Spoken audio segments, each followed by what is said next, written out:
Sa ating channel, Jitrick TV.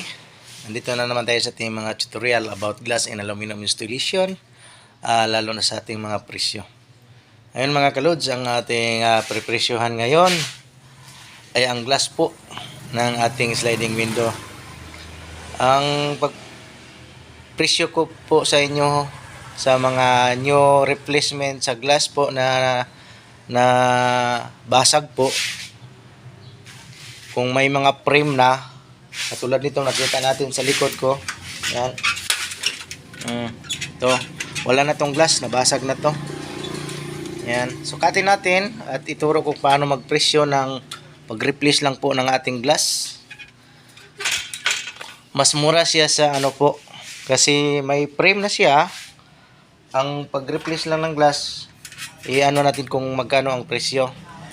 Ang pipresyo natin po ang dark gray glass po, yung itim na glass, kasi itim na glass.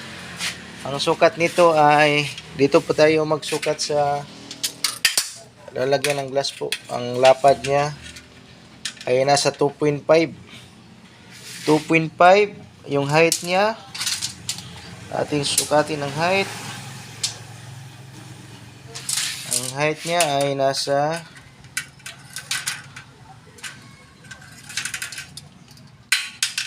3.5 ang height niya. 2.5 by 3.5 po.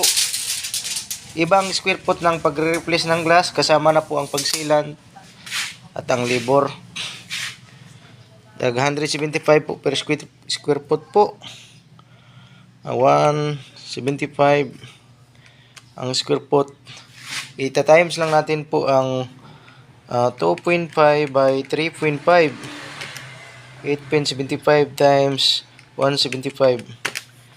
1.531 po ang kada isang panel. Ito kalaki.